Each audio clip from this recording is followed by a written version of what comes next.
Good afternoon, good morning, good evening to those of you listening from around the world. And thank you for taking the time to listen to our journey towards our 40 megawatt solar plant. Just in terms of, please take note of the forward-looking statements and be aware of those. In terms of what I'm going to cover today, I'm going to cover the South Deep 40 megawatt solar project, a summary of the project, the initial IPP model license process and why we moved away from that, and then the license process around the self-generate and operate licensing that we've been awarded, and then a high-level project timeline of our project, where we're going to end, and then just touch briefly on the broader Goldfields energy footprint, how the solar project supports the Goldfields Group ESG strategy, and then closing out with how the solar project supports the South Deep strategy, and then just touch on some brief highlights around the project. I think in terms of the solar PV plant, it's certainly important in terms of our broader organizational vision and purpose around being the leader, around being the beacon of pride, and we are looking at green energy, sustainability, meeting our ESG commitments, and also making, we believe, a valuable contribution to the country's energy requirements, which are severely under stress. And I think in doing so, we're improving our bottom line and securing jobs not only in the project phase, but for our current employees. In terms of our broader goals about where we want to get to, this project significantly enhances our ability to drive margin into our business. It takes real costs out of the business. And importantly, the opportunity cost or loss of power interruptions significantly gets reduced as we take at least 10%, 22% of our power requirements off the grid, and it gives us some consistency and security of power, certainly during the day, and then a huge cost benefit out of it. We're excited about doing this ourselves in terms of our organizational capacity. We're going to be able to build in our skills. As you know, South Deep has a 80-year life of mine in front of it, and I think these are skills we want in our business. In terms of the broad parts on the project, we currently burn about 500 gigawatt hours per annum. The solar is going to give us about 94 gigawatt hours per annum initially. We currently have a maximum demand of 60 megawatts, which you'll see on graphs later, and we've designed the solar plant at 40 megawatts, which is just around our base load, so that we're not sitting with surplus power. Just in terms of stakeholders, electricity makes up 93% of our carbon emissions. This project will take out 100,000 tons of carbon per annum out of our business, which I think is a great story to be telling. In terms of our procurement for this project, we're aiming to procure about 85% local content, which is also a good story for South Africa. And longer term, as part of the Goldfields Group, we're aiming to get to 30% renewables by 2030 and aiming to be carbon neutral by 2050. As I said, it takes out a significant chunk of our costs, and that cost is there forever. So we're looking at about 110 million rands saving from next year onwards. Just high-level profile, the top left there, you'll see the current typical day in South Deep in the orange. With the addition of the solar, that drops down to the new net grid consumption, which is a significant benefit. Just broad highlights on the project, it's 116,000 panels, over 118 hectares. We're generating just short of 340 kilowatts per hectare, 2,000 mounting structures that we'll be using, 268 inverters. As I said, 22% of our total demand will get chewed up, and reducing our carbon footprint. And in line with the broader Goldfields objectives, we believe this supports our sort of objectives of having power that's reliable, available, cost-effective, and moving towards clean power. High-level timelines, we applied at NERSA in June last year. We conducted public participation in November, engaged with Eskom, or got the Eskom budgetary quote in February, license approval from NERSA in February this year, and we're hoping to get Goldfields approval in May, start with construction next quarter, and commission early the following year. So that's the project in a nutshell.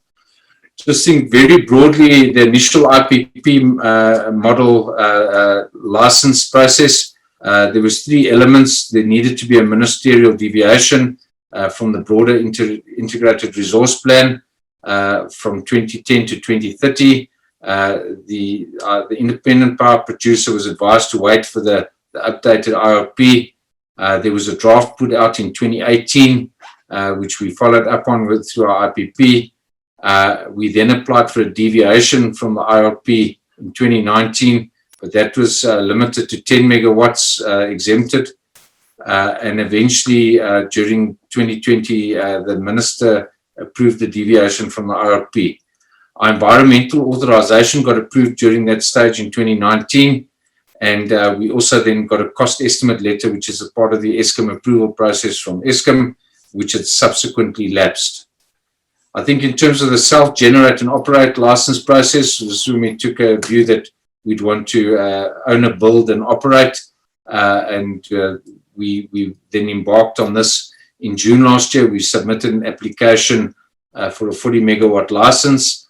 It was a Eskom. We also submitted at the same time the Eskom grid-tied application to connect the independent generation facility that would connect at the same point of supply as Eskom.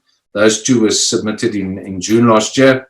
In terms of our licensing process with NERSA, we submitted that in June last year. They acknowledged receipt within 5 days. They reviewed supporting documentation and questionnaires within their 60-day period. I think this was hampered somewhat by COVID last year. In terms of the final stage, NERSA published and hosted public hearings in the back end of 2020. It was then reviewed based on the public participation hearing for a decision by the regulator. And that took 60 days. And as I said earlier, the generating license was authorized on the 25th of February this year. So a very exciting time for us that was awarded. In terms of the Eskom process, we applied for a cost estimate letter that is basically to do with a connection to make sure that the Eskom infrastructure is upgraded to meet the additional input of power from the solar project. The Eskom had 90 days to deal with that, which they did. On the back of that, they issued us with a budget quote for that work, and it has to get approved by their technical investment committee. I think the key things that we had to submit with that was a letter confirming engagement with NERSA. We had to make the necessary payments, show land ownership, submit the EIA, as well as our technical feasibility study, which we submitted. Then I think the last part of the Eskom process is around the commercial operation. So as we conclude with construction, the Eskom team comes out and does compliance testing to ensure the generation facility complies with all the applicable laws and regulations in terms of the relevant grid codes, and that it's not going to create interruption, for which they have 3 months. So that will be in the back end of the project early next year. And we are working very well with Eskom and meet with them weekly to ensure that this process stays online.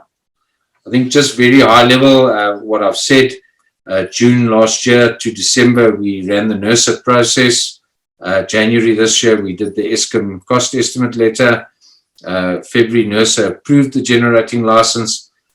In May, we're looking forward to the Goldfields board approving the project fully and getting full authorization from Eskom to proceed.